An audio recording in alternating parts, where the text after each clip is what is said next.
This is Vivek Mishra and this year I am selected for NEET for MBBS in Madhya Pradesh. और आज की video complete रहेगी कि how to follow यकीन batch from physics वाला, और उसी से मेरा सिलेक्शन हुआ है। कंप्लीट ऑनलाइन पढ़ा है मैंने, कभी भी ऑफलाइन नहीं लिया। मतलब मेरे यहाँ तो ऑफलाइन है ही नहीं पहली बात, तो मैंने कंप्लीट ऑनलाइन पढ़ के सिलेक्शन लिया है। और फर्स्ट ड्रॉप में मतलब फर्स्ट जो अटैम्प्ट दिया था मैंने, उसमें मेरे 80 मार्क्स थे और इस अटैम्प्ट पे मेरे 5, 6, 7 मार्क्स हैं और मुझे MP स्टेट कोटा से कॉलेज मिल जाना है MBBS के लिए। तो अब स्टार्ट करते हैं कि यकीन बैच को कैसे फॉलो किया, मतलब मैंने क्या क्या किया। क्योंकि ऑनलाइन बैच हम जब लेते हैं ना तो शौक में ले लेते हैं और फिर ऐसे पढ़ देंगे वैसे पढ़ देंगे, बहुत अंदर रहता है। लेकिन बीच में एट द एंड हम भूल जाते हैं, काफ़ी चीज़ें मिस कर जाते हैं। तो सबसे पहले क्या करना पड़ता है, तो बैच तो आपने ले ही लिया होगा, क्लासें भी चल रही हैं। तो जैसे ही आप क्लास लेते हैं ना, तो लेट सपोज 2 घंटे की क्लास है, तो ट्राई करें कि उस 2 घंटे के बीच आप ब्रेक ना ले रहे हो। मतलब एकदम कंसिस्टेंसी बिल्कुल ऐसा लें कि समझ रहे हो कि बिल्कुल क्लास में बैठे हैं हम ऑफलाइन में, कि अगर टीचर 2 घंटे की लगाई तो मैं 2 घंटे पहले उठूँगा ही नहीं। और मेरे साथ ऐसा हुआ था ना, शुरू में क्या करता था मैं, 30 मिनट की फिर ले ली, फिर उठ गया, फिर ब्रेक ले लिया कि भाई थक गए। माइंड को बताओ कि थक गए तो थक गए, और माइंड को बताओगे कि भाई अभी करना है, तो यार डॉक्टर तुम्हें ही बनना है, मेहनत तुम्हें ही करनी होगी। सो फर्स्ट ऑफ ऑल तुमने 2 घंटे का लेक्चर ले लिया। अब ये नहीं 2 घंटे लेक्चर एकदम अरे भाई थक गया बंद करके जा रहा, नहीं।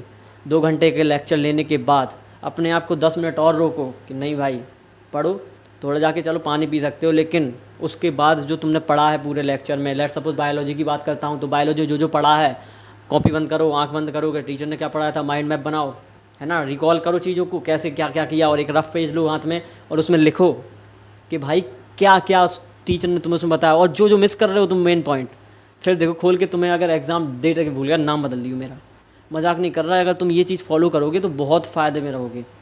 कि जैसे तुमने रिकॉल किया ये लेट सपोज कोई चैप्टर है उसको रिकॉल किया तुमने, फिर कोई मानो केमिकल इंटीग्रेशन वाला है ना, जो लास्ट का चैप्टर बायोलॉजी में 11th क्लास में ह्यूमन फिजियो का, तो उसमें कोई हार्मोन का तुम फंक्शन ध्यान रहा, लाइक थायराइड ग्लैंड का, तो फिर तुम जाके जब नोट्स खोलोगे ना, थायराइड ग्लैंड का फंक्शन याद करोगे, फिर रफ में लिख रहे होगे, भाई वो तुम्हें परमानेंट मेमोरी में सेट हो गया। बहुत रेयर है कि तुम उसको गलत कर दो। तो ये बहुत अच्छी टेक्निक। अब केमिस्ट्री की बात करते हैं, तो इनऑर्गेनिक तो सेम बायोलॉजी जैसी हो जाती है। अब ऑर्गेनिक भी देखो रटने का ही है, उसमें तुम लिख के जितना भी कर सको ना उतना कर लो। फिजिकल की बात करते हैं, तो फिजिकल में तुम्हें चैप्टर होने के बाद, लेक्चर होने के बाद तुम्हें पहले तो एक बार क्या करना पड़ता है, लेक्चर जैसे हो गया तो एक बार हाँ रफली देख लो, और हो सके तो एक बात मान लो, ये बात मान लिया तो तुम्हें जो लास्ट में स्ट्रेस होता है ना लास्ट के मंथ में बच्चों को, वो नहीं होगा। वो है कि जो भी क्लास में क्वेश्चन हुए उसके दोबारा लगा लो। ये बहुत मतलब लगता है कि वही क्वेश्चन दोबारा क्यों लगाएं, लेकिन अगर तुमने वो लगा लिया ना, टीचर भाई वो क्वेश्चन चूज़ करके लाता है ना जो नीट में रिपीटेड हो सकते हैं। तो यार नोट्स को कभी अंडर एस्टिमेट मत करना। तो तुम्हें उसके क्वेश्चन लगा सकते हो, लगा लो, लेकिन फर्स्ट ऑफ ऑल तुम्हें उसके फॉर्मूला एक खाली पेज पर लिखना है। कब? लेक्चर ख़त्म होने के बाद, और वो भी कॉपी बंद होने पर, खोल के नहीं। और फिर जो गलत हो रहा कि यार ये फॉर्मूला गलती कर दी, तो वैसे ही करना, गलती नोट्स खोले देख ही लिया, फिर वो तुम्हें कभी नहीं भूलेगा। और चैप्टर के एंड में तुम्हें शॉर्ट नोट टाइप, अब शॉर्ट नोट कैसे बनाएं इसकी एक वीडियो बना दूंगा। बाकी इसमें कुछ नहीं करना होता है, खाली पेज लेना होता है, और इसके जैसे फिजिकल केमिस्ट्री है तो इसके फॉर्मूला लिख लिए, कि फिजिक्स है इसके फॉर्मूला लिख लिए, बन गया शॉर्ट नोट भाई। बाकी मैं तुम्हें एक सेपरेट वीडियो बना दूंगा। अब लेट सपोज अपन बात करते हैं फिजिक्स की, तो फिजिक्स सेम फिजिकल केमिस्ट्री की तरह है। उसमें तुमने कंसेप्ट सीखा, क्लास में टीचर ने बताया, 2 घंटे उसमें फोकस रहना यार, फिजिक्स में फोकस रहना। फिर उसके बाद जो क्वेश्चन बचते हैं, क्वेश्चन को तुम्हें दोबारा रिपीट करके लगाना है भाई। फिजिक्स से मजाक नहीं यार, क्योंकि फिजिक्स ने अगर मजाक कर दिया तो फिर दिक्कत हो जाएगी। तो फिजिक्स के तुम्हें लगाना है यार, क्लास नोट्स के क्वेश्चन मस्ट हैं, लगा लेना 2 बार। हाँ थोड़ा टाइम लगेगा, 1 घंटा भी लग सकता है, क्योंकि यार वो फिजिक्स है। क्वेश्चन में फंसते हो तो एट द एंड, अभी शुरुआत में जैसे क्वेश्चन में फंस रहे हो तो ये नहीं कि छोड़ दिया, नहीं यार, शुरुआत में फंसा भी, एक तुम्हारे पास है टाइम, तुम क्या कर सकते हो, जिस क्वेश्चन फंस रहे हो पहले खुद से ट्राई करो यार, 10 मिनट दो। मैंने ये गलती की थी, मैं खुद से ट्राई नहीं करता था। दिस इज़ द रीज़न कि मेरे फर्स्ट अटैम्प्ट में 8 आए थे नंबर फिजिक्स में, सेकंड अटैम्प्ट में मेरे आए थे 120, 120, और इस साल भी 120 के आसपास आ रहे हैं। तो क्यों कि मैंने उतना ज़्यादा मतलब फोकस नहीं किया था फिजिक्स पर इस बार भी। तो ये गलती थी मेरी, गलती तब क्या कि बच्चे 180 भी ला रहे हैं ना, वो ला देता तो अच्छे नंबर आ जाते। तो तुम गलती तुम मत करना, तुम क्लास के जो होते हैं ना क्वेश्चन को दोबारा लगा के देख लेना। और फिर वही है कि एक खाली शीट लेना, फॉर्मूला लिखना, फिर उनको सोने से पहले ये कसम खानी है तुम्हें, जब तक तुम सोओगे नहीं, कब तक नहीं सोओगे, जब तक तुमने आज का जो तुम्हें टीचर ने पढ़ाया है वो रिवाइज़ ना हो। और कल जब उठोगे नेक्स्ट लेक्चर देखने जाओगे तो तब तक नेक्स्ट लेक्चर नहीं देखना है उस सब्जेक्ट का, उस पर्टिकुलर चैप्टर का, जब तक तुमने कल का रिवाइज नहीं किया हो। और ये कर लोगे तो तुम्हें एट द एंड जब वो चैप्टर एक ख़त्म हो रहा होगा, तुम एक चैप्टर को 7-7 8-8 बार रिवाइज़ कर चुके होगे, एक एक लेक्चर को। और बाद में जाके थैंक यू बोलोगे कि भैया थैंक यू, क्योंकि ये मैंने किया है यार, इसी वजह से सिलेक्शन हुआ है। 80 से 570 ये मजाक भी नहीं है और मैजिक भी नहीं है ना। सब कोई कर सकता है और सब नहीं भी कर सकते हैं। इसके लिए कंसिस्टेंसी चाहिए, रोज़ यही करो ना तुम। ये रिपीटेड साइकिल होती है ना, जो सुनने में ईजी लगती है, लेकिन जब आप इस प्रोसेस को करते हो तो टफ लगेगी, लेकिन जब आप इस हैबिट में आ जाओगे तो आपकी हैबिट बन जाएगी। और ये इसलिए क्योंकि MBBS में आपको नीट की तीनों बुक मिला लो उतनी की एक बुक होती है। अब आपको ये याद करना पड़ेगा ना, तो उसकी प्रैक्टिस यहीं करवाई जा रही है। क्यों बाद में वहाँ बर्डन लेना अपने आप पर। तो ये हो गया फिजिक्स केमिस्ट्री बायोलॉजी, हो गया ना सिस्टम। तो इसके बाद लेक्चर हुआ, रिवाइज़ कर लिया 10 मिनट, उसके बाद तुम्हें DPP में कूदना है।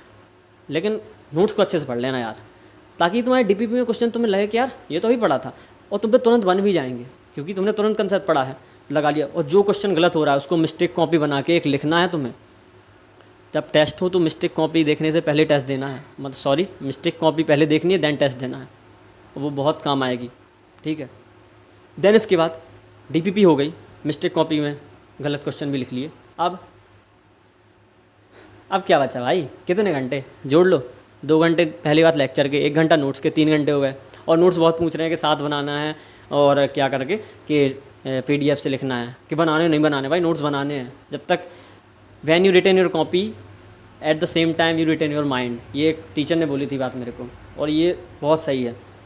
तो जब तुम कॉपी में लिख रहे होगे तो तुम्हारे माइंड में भी वो छप रही होगी, हाँ, एक रिटन मेमोरी बन रही होगी, तो बहुत फ़ायदा करता है। तो तुम्हें नोट्स कन्फर्म बनाने हैं, नोट्स को रिवाइज़ भी करना है बार बार, देन DPP लगानी है। पहले रिवाइज़ करना है, देन DPP जाना। डायरेक्ट DPP नहीं जाना, पहले लेक्चर देखना है, नोट्स रिवाइज़ करने हैं 5-10 मिनट 15 मिनट। जब तक तुम रिवाइज़ नहीं कर पाओ आधे घंटे भी दे सकते हो।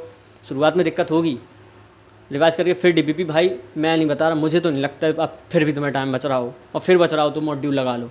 मैंने फिजिक्स वाला के मॉड्यूल मंगवाए हुए थे 2022 में, एक भी मॉड्यूल पूरा सॉल्व नहीं किया अभी तक। पूरा क्या, अभी भी दिखा दूंगा मैं, पैक के पैक रखे हुए हैं।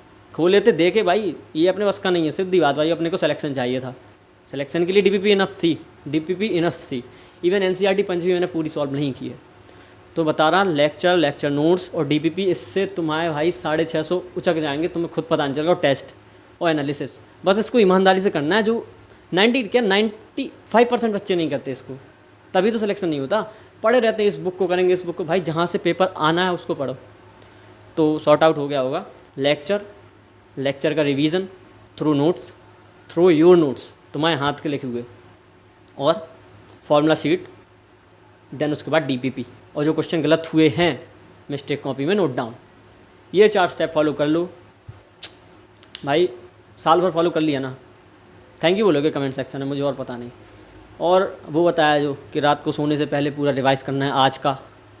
कल जो स्टार्ट हो रहा है तब तक स्टार्ट नहीं करना जब तक कल का रिवाइज़ नहीं किया गया, और बीते हुए कल का। यही प्रोसेस है, यहीं से सब सिलेक्शन लेते हैं। बाकी ये मचा होता है टॉपर का, ये इंटरव्यू वो इंटरव्यू, ये वो, सिलेक्शन यहीं से होता है। डेली रिवाइज़ करो, और एट द एंड जो आएगा ना संडे को टेस्ट दे दोगे, 2 से 5 दे दोगे, जो भी टाइम अच्छा लगे तुम्हें। फिर जो टाइम बचता है 2-3 घंटे एनालिसिस, और देन अगर उसके बाद टाइम बच गया तो हफ्ते भर में जो पढ़ा है कोशिश करना हफ्ते भर का, नहीं तो 3-4 दिन का तो रिवाइज़ कर ही लेना, बहुत बेनिफिशियल होगा। और ये प्रोसेस सुनने में ईजी लग रही हो, लेकिन हाँ टफ है। अगर तुम इसको कर रहे हो तो तुम सही रास्ते पर जा रहे हो। And thanks for watching. जो डाउट्स हो कमेंट में डाल देना। और ये बता दिया मैंने कि हाउ टू हैंडल जो तो लेक्चर के बैकलॉग ना बने, इसके लिए है। बाकी तुम डाल देना कमेंट में जो जो तुम्हें डाउट हो। Thanks for watching. आज तो गई का है।